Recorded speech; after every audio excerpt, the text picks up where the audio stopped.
This is a fair warning for everyone. This small video does have me delving into some topics that are very sensitive. Just a fair warning for everyone. Also, do not go after anyone I mentioned in the video at all. If you do, you are stupid if you are. Just do not ever go after anyone. I'm just talking about what they're doing and why it's not okay. But basically, doxing and harassing them even more doesn't help at all. Hi everyone. I'm not going to say the full introduction or have the intro here in any form at all because the topic I'm going to discuss and rant about is serious in the vein of the game I'll be talking about. Everything to the thumbnail and the title of this video is not clickbait at all. I will discuss my rants on everything associated with the brief history of Mob Games' shady practices that they had done up to this point. So first off, I would like to apologize for the lack of videos again. I'm dealing with personal issues and having little time to actually make videos. Don't worry though, I will promise at least some videos in the meantime, and a special project I'm going to reveal pretty soon, so keep those in mind in the future. On the main topic, I want to announce my cancellation on my Puppy Playtime playthrough. I never thought I had to drop a Let's Play of a series ever in my career on YouTube.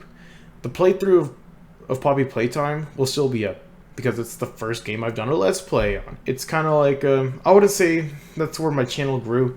I had a whole bunch of other videos, but again, it is the first thing I have created, so I could select, or I could have other decisions. I could remove it later on, or whatever. It could be my decision, but I will not play any of the future chapters at all. After tons of shady decisions they had made, including the big reason I decided to cancel any more playthroughs of the game, I knew I had to speak up about something I never thought was needed. So let's start off by looking at their animation channels. Now to be fair, I won't go too far into the animated series they created since everyone has pointed them out. All I can say is having characters on the thumbnail showing emotions of grave danger, some of the girl characters being promiscuous, and having the characters being in weird situations. All of those appealing thumbnails are just bait for fish, and the blind viewer being the fish. Huge reminder is that all the game characters being in the shape of Minecraft and having bright colorful visuals are appealing towards kids, and most of the time it is not at all appropriate for the age demographic. But then again, most other YouTube channels get away with this stuff. This is why we had to battle YouTube over ElsaGate in the weirdly awful era of 2017 where everything had to be kid friendly. Otherwise, you get slammed by the platform and have your channel painfully die slowly. Secondly, Mob Games has two separate channels that have animations of the same episodes, all the way down to copying the exact same descriptions to all videos. Because I had to do research and planning on making a YouTube channel long beforehand, I knew that duplicating other people's videos and descriptions with little to no edits is pretty much against the rules. It's pretty scummy on how this company is that desperate for views and money a lot. We didn't have the merchandise. What could I say about it? There's a crap ton of shirts and plushies that seem to pop up really early and out of the blue in my opinion. Like these pieces of merch go up to $40. Also, NFTs are part of the lore. Sounds extremely greedy. I won't go into detail why NFTs are bad, but just look up any article or YouTube video about the topic and they'll tell you the reasons why. So after that came out, Mob Games started getting hate and I somehow wanted to shrug it off like nothing happened. I thought it was a simple mess up they had made and they'll improve more into the future. To this day, I still question myself why I let that slide under the radar. I was extremely naive to Mob Games and I regretted that decision. Gameplay wise, I thought it was a pretty good game, not knowing that it was a huge tech demo in disguise, making me pay $5 for a game that took a lot of memory at the time. A lot of other people had the same opinion as me, saying almost pretty much the same thing I have. And yes, developers are being treated horribly. But in all honesty, you see companies like GameXplain having issues like these that'll plague them for the rest of the history. It's nothing new to the point where it's shocking at all. It's pretty much, oh, this company now? Oh well. Like, hearing these stories about all the terrifying work hours and crunch time employees have to deal with, and having less income is pretty much the norm when it comes to big companies now. But the one thing a company should never do is to never harass a single person outright. Recently, there are stories that were brought up about Coaster, a Minecraft animator, being verbally harassed by Enchanted Mob, which was the original channel before it was merged into Mob Games. Basically, Enchanted Mob harassed Coaster by trying to force him into making animations for them. However, that meant that Ecker had to give up his channel and solely work for them forever. Coaster politely declined, but after that, the tone suddenly shifted as Mob Games would continually harass Coaster for a long time. From frequent DMs from Discord to having a fully dedicated channel, Animated Sins, that basically just had Mob Games going at it, harassing literally this small channel, Coaster in this case, while trying to be goofy, pulling off jokes that aren't funny. Which, to no surprise, garnered a lot of people to harass Coaster by posting so many comments to the original videos to the point where Ecker had to, seek out therapy. This made me feel disgusted. And I was ready to walk out, never acknowledge the game at all. Coaster later came out that Poppy Playtime was extremely similar to a video game he had been developing called Venge.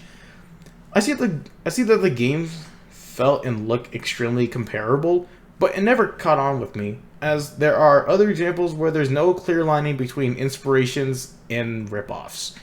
Lastly, the final straw for me, and the reasoning why I made this video, is when Mob Games and Studio 71 recently announced a movie about the game. Now, it's not because video game movies are bad. In fact, I heard positive reviews about both Sonic movies, and I'm still hyped for the FNAF and Mario movie coming soon. The problem here is, again, it is extremely early to have such a thing planned and announced when the game isn't even finished. Here's a good example. FNAF merch came out only a few months after the first game came out. But that was only after Scott released FNAF 2 and 3, and FNAF was a huge icon at its prime. Like, you had plushies, you had t-shirts, you had figures, like everything was just popping out crazy. It was like merch after merch after merch. Everyone wanted a slice of Freddy Fazbear's Pizza because it was big. Here, Poppy Playtime only came out half a year ago. It only had a decent following, but not a cultural icon where everyone wanted to talk about it. And there's merch and a full-on movie planned for an upcoming date in the future. Again, the game is not complete at all. We still have one chapter, and chapter 2 is still in development, and we're just given info that there's a movie planned out. This already shows how desperate they are trying to capitalize on this simple game idea they're presenting, which is Poppy Playtime. It's mind-boggling on how everything is running quickly and feeling very sloppy with these types of practices. Don't blink, you'll miss everything. But to say kindly to everything, I know there are some people at Mob Games that are very respectful and do have a care in the world, but hearing about all these certain events going around make me feel very wary and wanting to stop supporting them further on. Basically, what everyone is saying here is that Mob Games is just trying to create the next big thing. But what they're doing and what they have been doing just makes me think that they want everyone to make Poppy Playtime a cultural icon for everyone to remember. Yes, it's basically a cultural icon for the wrong reasons. In my own words, to cap everything off here, Mob Games, congratulations on defining what your game really is. A giant cash grabber. And that's basically all my rants. Yeah, I just wanted to get this off of my chest because I knew I didn't want to make this video at all. But basically what's going around behind the scenes and what everyone's been talking about, I knew I don't want to support them at all. It's really depressing once you understand why I will not support any of this. Right, that's about it. I would say, subscribe or like the video, but I don't care at all. I don't really care. I don't care what you do for the video. If you like the video, fine. If you subscribe, that's fine. The only thing I care about is that I brought out a message for anyone to understand that this stuff is happening, and I am not okay with it.